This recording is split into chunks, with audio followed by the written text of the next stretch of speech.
Hey everybody, welcome to another episode of Deebo and The Donks. It's been a while. I did do a few episodes. Let's see here. We did probably did 3 of them. This will probably be the first video, hopefully that we'll produce and get out there. Hope everybody's recovering from COVID and all that stuff. Looks like I got a wrong side. Looks like I got a streak right here, like I'm doing some kind of weird. That's natural, I promise you. I don't trim this part. That'd be weird. But it looks like I got a line right there. It's weird looking, sorry. On video. Again, so I have some more videos coming out per request and whatnot. I'm working on a couple of different things with that. Today, we're going to talk a little bit Minnesota Twins. We're going to talk, Major League Baseball, Minnesota Twins, the excitement of that. I'm excited, huge baseball fan. I think that we won't really go too deep into last year. It's too painful, The playoff losses are at a point now where it's, at that Minnesota Vikings painful kind of threshold, or that pain threshold's been crossed, and we're now it's beyond comical now. It's historic and unbelievable. But seasons are 162 games, generally, non-COVID seasons. And I enjoy the process of the season, not just the playoffs. The playoffs are, of course, the icing on the cake and all that. But I enjoy the process of a Twins. I love going to 4 or 5 games a year, getting the kids out there, all that kind of fun stuff. That's the way it should be, and that's the way it is. And with COVID, they have just announced, the Twins, that they're going to try and have up to roughly, 8 to 12,000 fans per game. They're trying to move towards 25% because it's outdoors. It sounds like Walls is going to allow that, which is great for fans and even the players. I'm sure they don't mind playing in front of a crowd. Let's be honest, in the years past, the old Metrodome and things like that, 12 to 15,000 person crowd was somewhat normal at times, but not at Target Field. That's pretty rare. Even when they were having some struggles there a few years back before Molitor was here, they would, lose 100 games and still do pretty well at the ticket office because it's a great stadium. It's a fantastic venue. Let's get right into the talk here before we get into the Twins. We get too detailed into it. I'm going to start with Major League Baseball, and we'll go with just the big offseason moves. The biggest, in my opinion, is the Francisco Lindor move. He is now with the Mets. He has a 1-year deal for $22 million. Huge deal there. Sounds like they're working on a long-term deal. I'm not sure where Lindor's people are, if they want a long-term deal, if they want to play and then get one next year under the new, because next year, the bad news is there's the possibility of a strike or a lockout. I'm not sure which it is, which would be devastating to baseball considering COVID has kind of punched it in the mouth as it is for a couple of years here. But next year, that is a looming atrocity waiting to happen, the possibility of the loss of a season or the playoffs or something like that next year. So I don't know if that affects Lindor's contract or not. So anyway, big move for the Mets. I seen the Mets the other day in their projections. So Vegas does projections on how many wins you'll have in a season. They're I think their over-under number is 79 wins. I'm finding that, with that pitching staff, with Lindor and a couple of other, I don't see how they can't win 80 games. But it's a tough division. You've got the Phillies and the Braves, who are fantastic. The Braves are fantastic. Braves are a 100-win team this year, I assume. But with that said, I still think they get 85 wins or so, don't they? Injuries and things like that can change that, and that's obviously what part of the wager is. But anyway, we'll start with that. Another big move is Arenado has gone from the third baseman from the Colorado Rockies, has moved on over to the Cardinals. Weird trade. They got 5 players back, they being the Rockies. None of them high rated in their prospect system by anyone. So I don't know, strange trade for the Rockies. I'm sure 1 or 2 will pan out. They usually do to something, but to the level of an MVP, I mean, the guy's an RBI machine. He did have the advantage of playing in it Coors Field. I know they've got the advantages of playing in that kind of climate where you're elevated. The ball does technically travel further and things like that. But it's not like road teams come in and score 14 runs, So it's actually not that big an advantage, they say. Overall, your pitchers are more strategic in where they're pitching and things like that. It kind of balances out a little bit. But with that said, you're still it's still mile high for a reason over there in Denver, right? But huge trade. Cardinals, where are they? I mean, I read an article the other day that who in the National League Central is even trying to win that division. The Cardinals, the Cubs, drawing blanks on the rest of the teams there. But, the Pirates and the Reds, where are they? The Reds are trying to improve. I'll give them that. But the rest of the division is just kind of sitting stagnant, and you don't know who's going to move up and try and take that division. The Cubs have been very erratic the last 2 years as far as what they're doing. I know that they did keep Chris Bryant and a couple of others, but they've had a numerous amount of changes the last year, and I'm assuming COVID has really changed a lot of things too. I get that. A lot of these owners and these general managers don't want to give out super long contracts right now. I believe George Springer, another huge prospect there, not a prospect, he's an all-star. He signed with the Blue Jays for 6 years, $150 million. I wonder if that had been more if this wasn't COVID. And what I mean by more is not per year, but a longer-term contract. Still big contract. Who doesn't want 6 years, $150 million? George Springer's a stud. Many would argue that he is the straw that stirs the drink in Houston over the last 5 to 6 years during their success and their championship. I think that he's a bona fide superstar, and the Blue Jays has got a little bit better. And when you're playing against the Yankees in that division and the Rays, you got to keep improving, and you got to get better and better and better. That makes it tough on that division. Fernando Tatis just signed a 14-year, $340 million contract recently. These big, giant A-Rod contracts rarely work out the last 5 to 6 years. Look at, there's numerous examples, but the ones off the top of my head are obviously A-Rod. Pujols has been a shell of himself because of his age. It's caught up to him. Father Time's undefeated, right? And he still, I think he had, a couple years ago during a full season, I think he had 17 home runs and like 66 RBIs. His projections this year are in the 14 home run, 50 RBI. So as I'm saying, that's nothing compared to what Pujols did in his prime, or even just 6 years ago, where he was an 130, 40 RBI guy and 40 plus home runs. He's a first ballot Hall of Famer and one of my favorite players of all time. He hits for average and power, a double machine, a home run. He's just an everything machine. The guy's a superstar, pretty decent first baseman in his prime. But that kind of contract it's too long. My goodness, the last 4 or 5 years, you're just enduring them. Basically, Joe Mauer, another example of the last 3-4 years of a huge contract. It's really painful to build off of that. And I wonder if that's a big deal with Tatis. He's a great shortstop and all that. Is he the best shortstop in baseball? I don't know. You've got who's over there? You got Trey Turner, not a bad little shortstop over there in Washington. You've got Story, who nice bounce back year last year for Colorado. Obviously, you've got Seager, who the World Series MVP over there in LA. Fantastic shortstop and hitter. You got Lindor, obviously, over there. Obviously playing a lot more in the middle there, not just selectively over there. Don't know what their plans are for him long term, but you get my point. There's a lot of damn good shortstops in the National League. And Tatis is great and he's special, but I don't know. That's a lot of money. Look at the Bryce Harper contract. What has happened so far in that? A lot of time left. They can still win a World Series or two with him in that contract.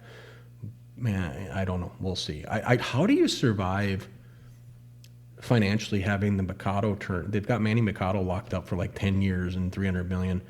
And then, of course, you have Tatis. Is San Diego now sitting on money that I'm not aware of? I thought they were just struggling in a in San Diego for stadium issues, and they were having financial issues. I don't know if somebody extremely giant got them or whatnot, but as far as a financial backer and owner, but I didn't check into that. But that's a lot of money, shelling out $600 million to two guys for like a decade and a half. It's insane, but good for them. I'm not bashing the players; they deserve it, they earn it. Other notables: Corey Kluber, signed with the Yankees. He's the last 2 years he's pretty much been out of the game with injuries, significant injuries. But nice addition for them. He's probably falling in that 3 or 4 spot for them. Obviously, if he returns to his form of 17 and 18, he could be a 1 or 2 because he's that good. But we'll see what's left of him. The big one, obviously, Trevor Bauer going to the Dodgers. That's just, if you're not a Dodgers fan or if you're a fan of any team that wants to win the World Series, holy crap, man. You've got Kershaw, Bauer, and Buehler. They're all number ones. Kershaw, you could argue, he's more like a number 2 or 3 because he's damn near 40 years old, and that's fair, and I'll accept that argument, but they've got 2 number 1s for sure. I'll take Bauer and I'll take Buehler any day of the week. Holy moly, they are going to be tough to beat. 110 wins, would that be silly to talk about with that lineup of nothing but superstars up and down the damn lineup? Goodness sakes, they're going to be tough, really tough. That's kind of all I have there for, I guess, the news this week is Ian Desmond is sitting out for the Rockies. He's going to sit out the whole season again. He sat out last season with COVID. You can sit out because of COVID. He's going to take another season off right in the prime of his career. Very strange. Good for him. If it's, I don't know the whole details of that, but oofta. The Rockies, what a tough hit. First you lose Arenado, and now you're going to lose again Desmond. Boy, oh boy, I did not look. I should have. I did not look to see what their over-under is on how many wins via betting lines, but it's got to be low. My God, that's a tough division. Arizona's okay, but the Padres, and you got to deal with the Giants are decent, and of course, the Dodgers. So I don't know how the hell you win more than 55 games with that lineup. Okay, let's move on to the big stuff. Let's move on to the Minnesota Twins. The first thing I want to talk about is the most fun for me is the AAA club. The St. Paul Saints, if you haven't heard, are now the AAA affiliate officially for the Minnesota Twins. Very rare in baseball to have your affiliate, this close to you, especially if you're a northern team. A lot of them play in Florida, Arizona, places like that. Like our Fort Myers team for ever, is down there. So now our AAA team is going to be the Saints, which is going to be super interesting, where we're going to be able to call up players that are going to be right down the road, so to speak, right across the river. Pretty neat. Don't have to get on planes. I feel like all these things are advantage. You only call up people so much and all that stuff as far as Major League Baseball rules. I won't get into the dynamics of how cool that is, but the cool part for me, the really cool part is you can go over and watch a AAA professional baseball club, right in town in a beautiful stadium. If you haven't been to the Saints Stadium, it's beautiful. It's obviously not Target Field. Don't get me wrong here. Seats like, I want to say, I might be wrong here, 20,000, something like that. Whereas Target Field's upwards of 40-some thousand. But still, just a great venue, a fun place there right off of, Highway 52 over there in St. Paul. Right by the river there. It's just gorgeous, and it's going to be super fun. If you're a huge baseball nerd like me, and you can go watch the AAA club, get to know the AAA club, and also watch Twins games. COVID related, it sounds like the Saints are also going to be involved and be able to have fans. If it's 25%, which I think it might be for the Twins, 25% is still, you're going to have 5,000 fans if my numbers are right there, which is decent. The Saints do well without even being affiliated with Major League Baseball. They would have many sellouts at the old Midway Stadium. It was damn near impossible to get a hold of a ticket sometimes. Good or bad, didn't matter, because people like going to Saints games because of the shenanigans and the fun stuff in between innings and all that good stuff. But it's going to be a little bit different. They say they're still going to do the events. They're still going to do the in-between stuff. They're just going to keep it a little more civil. But it's going to be more about baseball, being that the team is obviously, Major League Baseball. It's a big deal. You're trying to develop players and get them ready for the majors. And they'll be bouncing back and forth between the majors. in AAA there, which will be pretty neat. So that's super fun, and I hope you're pumped up about that. Let's go ahead and talk about the actual lineup here. One more thing there. Let's start with the bad one for me. The lineup changes. Eddie Rosario, our left fielder, Everyday Eddie. That's not his name, actually. He is basically gone. He's with the Detroit Tigers. No, Cleveland Indians are one of our nemesis. He's with the Cleveland Indians. He signed like a 1 year, $8 million deal. I was a huge fan of Eddie. I got distracted there. Sorry. Everyday Eddie was Eddie Guerrero. He was our old a reliever and closer many years ago. But Eddie Rosario, just one of my favorite players. If you've been to a Twins game, if you watched him between innings, if you watched his shenanigans and the fun he has and how much he loves baseball, it's hard not to like him. Do you love him on TV when he's missing fly balls and misplaying balls? No, of course. That's frustrating, and I get why some people were frustrated by that. And he's very aggressive, as you know, at the plate. Kirby Puckett-like as far as what he'll swing at, which is just about anything from the eyes down to the toes. He does love to swing, but I'm just sad to see him go. I was hoping he'd stay here for the rest of his career. He's our best home run hitter the last 4 years. You put those 4 years together, nobody has more as a Minnesota Twins, so we're not going to have him. To me, that's a little frustrating, but you got to move on. You got to do what you got to do. For that contract, though, he ain't making much money. Is our outfield going to be okay without him? We'll get into that here in a second when we get into the lineup. We'll start with the big changes, and there aren't any huge changes. Obviously, with Nelson Cruz back, we've got the bat. We've got him. He's locked up for another year. Got to go year to year with a guy that old. He was holding out, it seems like, to decide, if the National League was going to have a DH permanently, which got voted down by the Major League Baseball Players Association. So there will be no DH this year in the National League unless they're playing at an American League park. And then if they had, that would opened up, 14 jobs for a DH, which would have been, if my number's correct there, I think there's 14 teams in the National League. If that had happened, he would have had probably more offers, maybe even lucrative offers. But he's back, thank goodness. Huge fan. Everybody loved Nelson Cruz. I just hit bombs at 40 years old. He's the best. He started out really, he looked like an MVP last year, the first half of that mini season. And then he just had an injury, and he was not himself in the playoffs. Just wasn't himself. He was injured. But he looks great. Saw some video of him the other day, and on the local news stations, and he's fit. Wow, I don't know how he does it. He has this regimen I've read about where he's just a machine. He's Tiger Woods like back in his prime, eating nothing but nutrients, putting no sugar in his body, all that kind of stuff. Just a stud. Works out daily. Boy, oh boy, he is a specimen. Nelson Cruz obviously signed 1 year, $13 million. I'd have paid him more. We've got Alex Colomé, the closer in the past for the Chicago White Sox. It's nice to always steal one of their best players, and he is one of their best, if not best reliever. He is fantastic. He's going to have a good, solid season if he stays healthy. Great signing.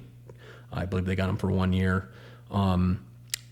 Hopefully he produces. He'll probably share the closer's role, it sounds like, with Taylor Rogers. Not a terrible idea. Taylor Rogers last year kind of started to falter down the stretch as the primary closer. They started to go, they even used Sergio Romo last year at one point. They were struggling so bad at closing games out. So we have a traditional closer, and I think you throw him and Rogers together, I think we're in pretty good shape in the 8th and 9th inning. We might be real tough to hit at that point. And I think we get into the 8th inning, we're going to win a lot of games with the lead.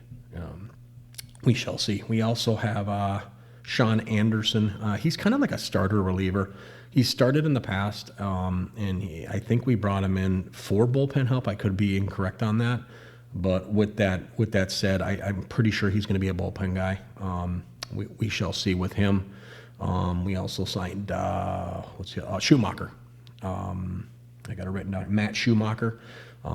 He's going to be one of our 5th or 6th starters. What I mean by that is it'll probably be down between him, Smeltzer, and who's the other fella?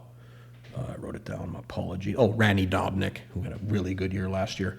The three of them, it sounds like, are going to be competing for the fifth starter. We'll see who that is. Sounds like Schumacher might be the kind of favorite from what I'm hearing on, I believe The Athletic is reporting that. We shall see how that goes.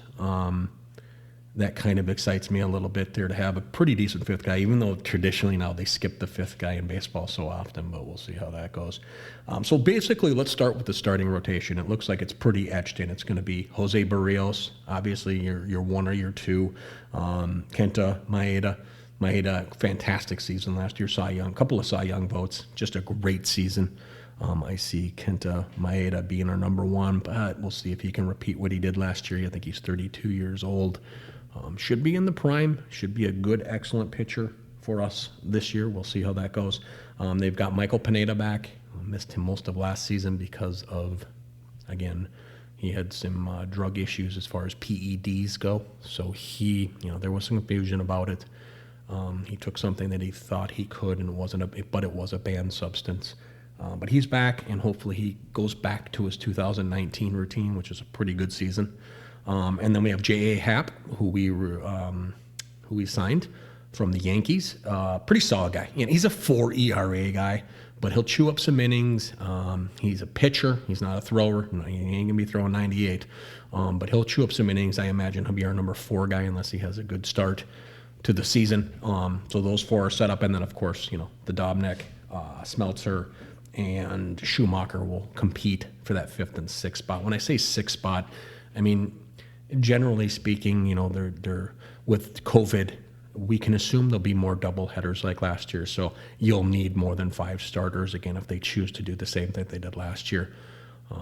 Just to rephrase that, if they have to do double headers to make up because your team is out for 2 weeks, it's not like basketball or hockey where you may miss 5-6 games. You might miss 14 games if you're shut down for 2 weeks. We got to make up 14 games. Well, you're obviously going to doubleheaderville, and I don't know if they'll do the 7-inning doubleheader again, which I think was pretty successful last year. Maybe that'll be the thing in baseball. I would kind of like it. It'd be kind of fun if every Saturday was doubleheader day in Major League Baseball in the future. You have a day and night doubleheader. Noon and 6 or whatever you want to do. Maybe even back to back. Just do noon or I guess you could move it back. Central time here in Minnesota, you could do like a 2 o'clock and a 6 o'clock game. Maybe a little too close. I'm getting aggressive there, but that'd be pretty fun. Kind of messes with stats a little bit. Guys will miss a few at-bats a year because you have a 7-inning game rather than a 9-inning game, but come on. Let's stretch it a little bit here. Let's be innovative. Baseball could use a little juice, if you know what I'm saying. So that will be the starters. The relievers, we've got Rogers, Colomb, Duffy's back, thank gosh. We've got Robles. I don't know where he fits in. I really don't know much about him. I know that we have Stashak back, and we have Thielbar. So pretty set there. I don't know if Dobnik will be in the bullpen. We can assume he probably will be. Smeltzer might be in the bullpen also. Maybe they'll be spot starters. I'm not sure what their plan is. But I feel like that's pretty much the bullpen. They also have Jorge Alcala. We'll see where he fits in. I think they're going to probably take something like 7 to 8 relievers, something like that. 13 and 12 is traditional, I think. Please correct me if I'm wrong. 13 pitchers and 12 everyday guys is kind of where they go, and that can be moved throughout the season. Maybe with COVID, they'll go back to what they did last year. They'll have 28 players on the roster, which would be great. And we'll see how that goes. Therefore, you have a little more depth in your bullpen, and you have more depth on your bench. You can pinch hit more. Getting into our lineup is, pretty simple. That's about as easy as it gets here. You've got your catchers. We do know that the catchers aren't going to be moving much. It's going to be down to the rookie. I think thinking through that, I'm not sure. I think he technically is still a rookie. I think that we'll basically be setting up with Garver. I think you're probably hoping he goes back to where he was in 19. Obviously, no brainer. He was terrible last year, but I still think he's the number one guy. I still think Garver gets the spot and gets 120 starts. We'll kind of see where that goes, though. Hopefully, 17 home runs, 60 RBIs, we'll take it, right? I don't see him hitting 31 home runs like he did in 19. He may never hit those numbers again. That was kind of inflated. And we know that the baseball had some issues. Major League Baseball has finally announced and admitted that the baseball has been altered the last couple of seasons. Every team has hit more home runs in the history of their entire 150 years of baseball. We do know that. We already knew that. You didn't have to tell us. Unless the bats are juiced or PEDs are running rampant and you're not testing properly. So you can basically base it down to the baseball. I do know that there's some scientists looked at the baseball the last couple of years in their own independent studies and found that there's some issues with the stitching. And then, of course, Major League Baseball has announced that there was some winding issues. It wasn't wound properly, I believe, so it had more bounce or spring. Duh. And then you add that players are being taught to swing more upwards trajectory. They're trying to lift the ball more often, less than, to hit more home runs because the parks are conducive for that. And they say it's advantage-wise as far as analytics go. It's an advantage to try and hit that home run. And obviously it's really an advantage if the ball is spiked, if the ball is juiced, or altered. Just get the ball in the air and it's getting out. I saw many experts over the last couple of years saying, man, if that's a 330-foot fly ball, all of a sudden it's 355 and it's gone. It's not even hit hard. It doesn't have that sound, Guys been around baseball 50 years in Major League Baseball parks. They know what a home run sounds like. They hear it. It's in their ears. It's in their loins, if you know what I'm saying. And they're not... They're saying that sound isn't there the last couple of years, and it was the same thing back in the early 2000s and late 1990s when we had what they said was the PED era, and it was PEDs. We know that was rampant, but pitchers were doing it too. They also had a ball issue then. Never admitted it then. Didn't need to. PEDs took care of it. They didn't have to admit that ball was juiced beyond belief. There's a reason. Barry Bonds did not hit 73 home runs in one season just on PEDs. Okay, that's not even possible. It's baseball. It's not football. Okay, it doesn't come down to just rawness. Does it help that you can the ball a little further and you recover a little better? Sure. PEDs matter. No arguing that. But he spent the time in the gym and he did his thing. With that said, he had some help and the ball was juiced. It was juiced after the 1995 strike season. And then 97, they had no fans in the parks. 96, 97, nobody was coming back. 13,000 people in the parks. They weren't paying bills. So they had to generate some excitement. And as you can see, we did. Broke damn near every Major League Baseball record there is for the next 7 to 8 years. Anyway, enough about that. Let's get back to Twins baseball where it matters. Left field, I'm going to predict it's going to be Jake Cave. I don't think they're going to start with Alex Kirilloff, the young kid who played a couple of games last year, including a playoff game, which is unbelievable. I don't see him going up only because the Twins are going to hold him down in the minors so they have the service contract taken care of. So that means that they get him for another year. I believe if he sits for 45 days in the minors or something to that effect this year, he will go ahead and they'll get an extra year out of him. So they'll have him till he's like 29 years old or some crazy thing. Okay. So Jake Cave, I feel like he's going to be the starter in left field. Obviously Buxton if he stays healthy. All reports yesterday on KFan, the reports are that he is huge. What I mean by huge, he ain't that 160-pound runt, 6'1" guy. He's put on 15 to 20 pounds of muscle, apparently. We'll see if that's true. If it is, whoa, holy moly. Hopefully he didn't lose any of that speed, which is very important for his defensive prowess. But I'm interested to see what he looks like. Byron Buxton might be fun to watch this year. Hopefully he stays healthy. Come on, we all know he's like a, gosh darn, what do you call it? Chandelier. Jake Cave will probably be our backup there. In center when Kirilloff is up or whoever's playing left. And obviously Kepler's, we need him for 155 games out there and right. We'll see if that works out. The backups, I don't know. People are saying recently that Brent Rooker is going to be one of our backups. I don't even know who this guy is. But they're saying he's the fourth or fifth outfielder. And the other one is Luis Arias. Will be getting some time out in left field because he's serviceable. Funny, we're worried about Rosario's defense, but our plan is to play Arias in left. Okay, what? Okay. say he gets 20 games out there, that's still a lot of errors.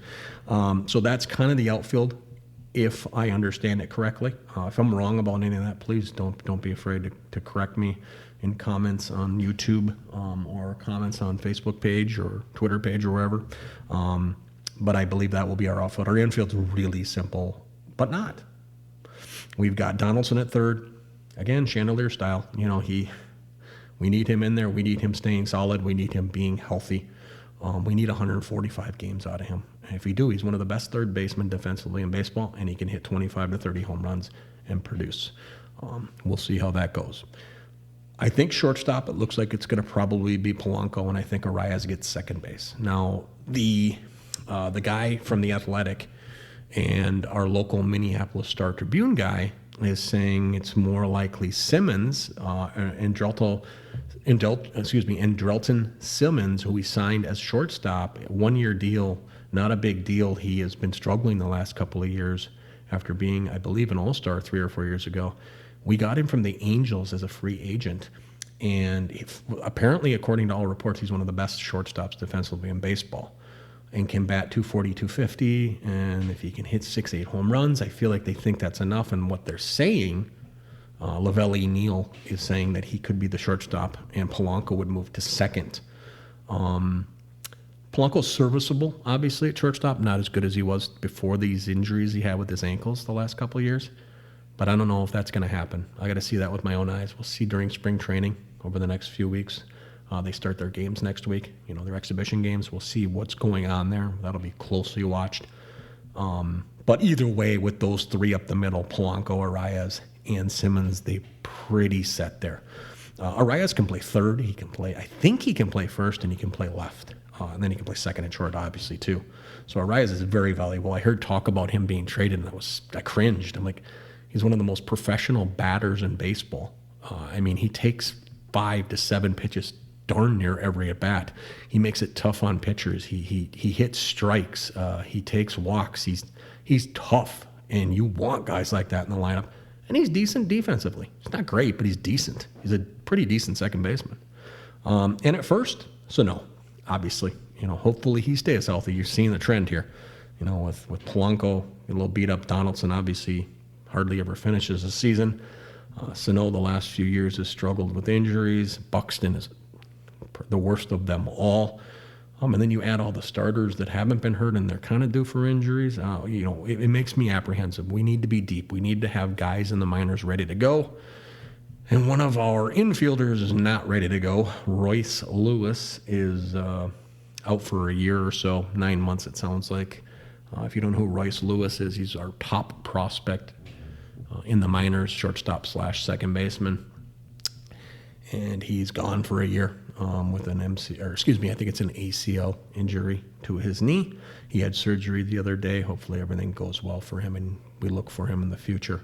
So we're thinner because of that, but we do have some other minor leaguers that could step up. We've got Nick Gordon. We've got guys like that could jump in. And if we do have some injuries, hopefully they're ready to play. That's it. That's how simple this lineup is. It's very similar to last year. Obviously, with Rosario gone, really being the only major difference. Buxton, Kepler, Sano, Polanco, Arias, and of course Donaldson are all still here, and Garver. So our starting lineup pre-2020 is very similar, if not exactly the same as it is this year, except for Rosario being out. Probably, the tradition. The hope is Kirilloff starts the first game and plays the whole season and has a great year. But I'm going to lean towards Jake Cave starting in left. Is Jake Cave good enough for a left to hit? No. 5 to 6 home run, 240 hitter, a little bit of speed, savviness. I haven't really seen him much in left field. He's decent. He plays a lot more center field because obviously Buxton's been hurt the last couple of years. But we'll see how that goes. I don't know. Let's talk over-under wins. I think Vegas has the Twins at like 86 or something like that. Please correct me if I'm wrong. With that said, I still think our division, the Royals, will be better than last year. Still not good. Cleveland, probably an 80-win team because they've traded everything away, but they still have a good pitching staff, so that matters. The White Sox are obviously the favorite, if not the second favorite to the Twins to win the division. I feel like the division of course, Detroit is awful. You throw those 5 teams together, I can't see the Twins not winning 90 games. Just this lineup, this pitching staff, maybe another signing before they break up here in April for live real baseball, the games that count. We shall see how that goes. I'm going to say 90-some wins. 92? Let's go 92 wins. 92 wins probably wins the division, and if it doesn't, I think they sneak in as the wild card. They'll be right there, and I feel like we'll be competitive all season. I think they got a real good chance to be a 97, 98 win team with one more pitcher and one more bat. Could that happen midseason if we're having a good start? Let's say we start, something like 55. Nah, that's a little aggressive. Say we start like 52 and 34, something like that. We're coming into the All-Star break. If there is an All-Star break, I assume there is. And with COVID, who knows, right? I feel like at that point we might make a move. This ownership is a little bit different than it used to be in the old days with the Pohlads, and I believe our general managers are very aggressive. So I have a feeling we could maybe get a pitcher and a bat to help and go after and win that damn division, and then hopefully break that streak of losses. It was 20 in a row. What the hell's it? I don't even want to talk about it. It's a lot in a row, and most of it's to the Yankees. I mean, I don't mind if we play the Yankees in the first round. Bring them on. Let's go beat their ass. Let's go beat them, 3 out of 5. Let's break the streak and let's win a game and go from there. I guess we'll see how that goes. So again, 93, 94 wins would be great. Let's put it right in there. Checking my notes here to see if there's anything else to deal with. No, I think I covered most of it. I was going to cover the Hall of Fame voting, but it's so long ago, nobody cares anyway. We'll just move on. Clemens and Bonds didn't make it again, so it matters to me. Nobody made it this year. Nobody got voted in. Thank God Kurt Schilling didn't get voted in. That guy makes me want to I kind of want to slug him in the kneecap. You know what I mean? I don't want a real injury. I don't want to hurt him. But I want him to feel a little bit of pain because he is so annoying. I'm so sick of his sanctimonious crap. But anyway, and again, was he a Hall of Fame pitcher in his 20 years of pitching? I mean, he averaged like 11 wins. His ERA's in the 3s. I mean, he doesn't sound like a Hall of Famer to me, but I definitely see him getting voted in as a what do they call it, a veteran exemption, so he gets to go into the senior voting 4 or 5 years down the road. I could see him definitely getting in then.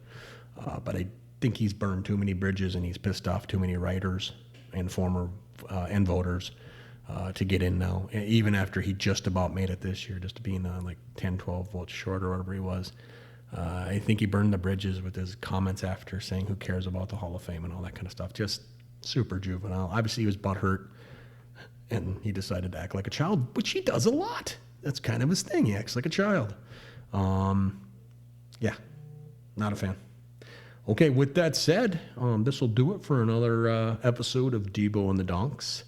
I keep telling you guys I have guests coming on. Had some audio and video